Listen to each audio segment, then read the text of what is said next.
So blog posts, won't there? Yeah, so that'd be really great, thank you. And personally, I've been watching New Amsterdam. I watched season 1 when that was out, and then they released the first few episodes of season 2 at the beginning of this year, but they've just released the second half of the series, so I'm enjoying that.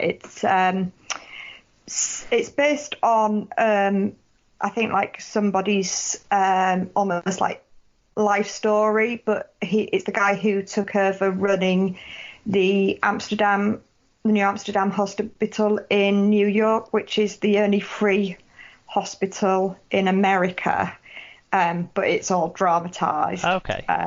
So I'm really enjoying it.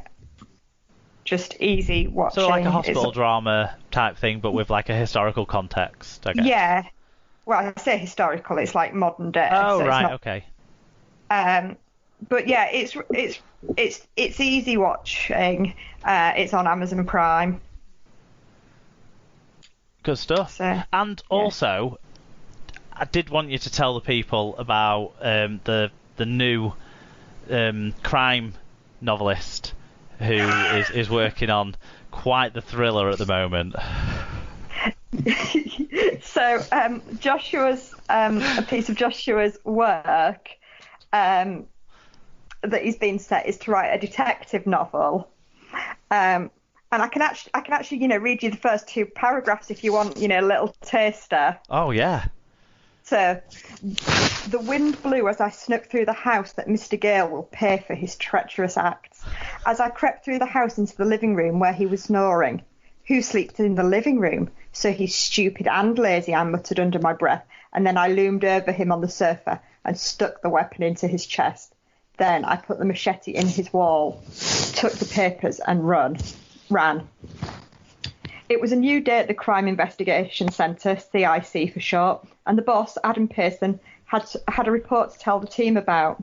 The team was Jake Connor, the person you'd send out on a mission. His partner, Albert Kelly, needs no introduction. Jamie Shaw, the tech who'll look at the car number plates and other stuff like that. Mark Sneed, the backup for everything. Manu Mao, the person who looks at bodies for clues. And Mahe Fanua, the person who looks at the science behind everything.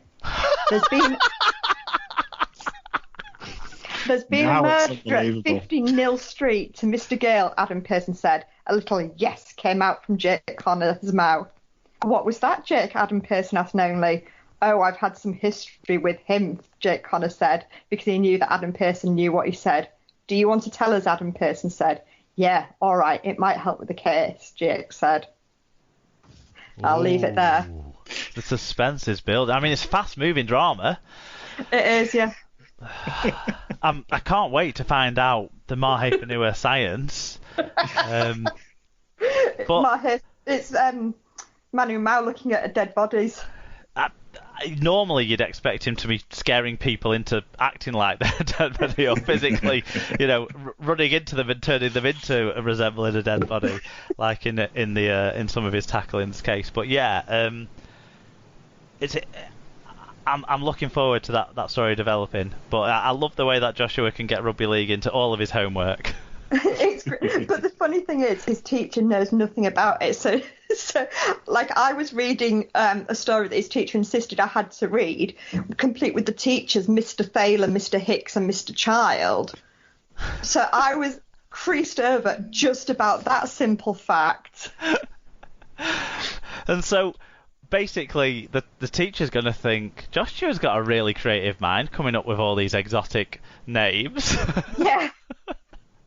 When it's just basically gone 1 to 7 on the team sheet. Yeah. Excellent stuff. Right, so next week we're going to be talking about our final position. The position that, according to David Pye the other week, all the players in the pack want to be, and that is the loose forward. So we'll be talking about loose forwards next week. I've got a rich lineage to run through for you. We look forward to it. Don't worry, it's only like 4 players long, but it's rich. Okay, Alan, do you want to remind people where they can find the show on our social platforms, and how they can listen to it if they've stumbled across us but want to find us on something else? That's almost as long as the bit. Okay. So you can find the show at Super League Pod on Twitter and Instagram. We're at facebook.com/Super League Pod. superleaguepod@gmail.com for any emails like we got this week. The episode blog post will be at superleaguepod.com. You can search for the show on Spreaker, Apple Podcasts, Google Podcasts, Podcast Addict, Stitcher, and anywhere else you can normally find podcasts. And we're also on YouTube. And don't forget the quiz on Wednesday. Yes, and Sarah, do you want to take us through our partners? Yes, just let me scroll. There we go. So our partner sponsors, obviously, tonight's episode was sponsored by Rob's Toy Shop, and you can enter SLP discount on checkout at Rob's Toy Shop on eBay and get 5% cash back on orders over £5 and give 1% cash back to SLP. Little Warden, vital alerts for hidden issues. Head to littlewarden.com to see what they can do for you. Mascot Browns for all your international rugby league gear. Use our link shown on the episode blog post, and we get 8% of your order value to help with our running costs. An update on that, because I made an order from Mascot Browns this week, and Steve let me know that their new site platform that they're operating on doesn't actually work with the codes yet, with the affiliates codes. But if you send an email to Mascot Browns when you make your order and tell them that you've been referred to them by us, then Steve will still go as a kickback, I'm sure. So yeah, thanks for that whilst they get that sorted. I bought a Scotland Rugby League shirt to celebrate Gavin Willisey sending me a copy of his Rugby League Bravehearts Scotland Rugby League book. I decided to buy a Scotland Rugby League shirt. So there you go.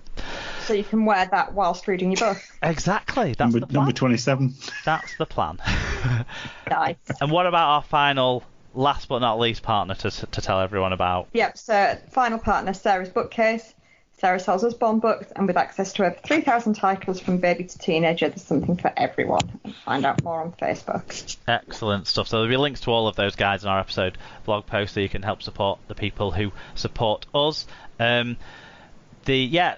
Good reminder about the quiz, Alan, on Wednesday. What I did want to sort of round out this show by saying is, anyone who's listened to this point in the show, thank you very much, because we know these shows are pushing up beyond the sort of 2 hour to 2 hour 10 that we try to achieve on the regular weekly shows. Basically, this one's going to be 3 hours. And we kind of make no apologies for rambling on, to be completely honest, because although Sarah's got Joshua coming up with every story in the world with rugby league involved, which is fantastic, my fill of rugby league conversation with people is this show at the moment, and so I love having all my friends, the hosts, and our occasional guest host as well that we've been getting in along to chat about rugby league stuff, because it's just nice to have some rugby league conversations that I don't really get elsewhere through my sort of lockdown week, other than on social media, obviously. But so I make no apologies for the length of the shows and the rambling lunch, but I do hope that you're sticking with us through these. They're helping you through either sort of furlough boredom, or your long daily exercises, walking the dogs, or going for a run, or if you're working from home. I found that I need to put podcasts on when I'm working from home to just have a little bit of company during the working day. So if you're working from home and you're keeping us as your company whilst you're working from home, that too. So do appreciate everyone who listens to the full length of these long episodes, and thanks for everyone who's still supporting us. Yeah, absolutely. Can I just say something briefly as well? Yeah. Just briefly, obviously Tim couldn't join us this week, but I just want to say get well soon, Tim, because you're I know you're in a little bit of pain at the moment, but we hopefully you'll feel better soon, and we'll have you back on the show very shortly. I really wanted to include him just for a little bit, because I thought it would have been funny. Should no we one knows what we're talking about. I was going to say, should we tell the listeners why he's in pain? No. After he went through the emotional pain of Brentford's last ever home game at Griffin Park not going ahead at the weekend, he's now gone. I think he's manifested that physically in his mouth, and had to have a tooth removed. So we could have done with the old, the antiseptic. Is that anaesthetic? Anaesthetic. Donald Trump's been talking too much about antiseptic.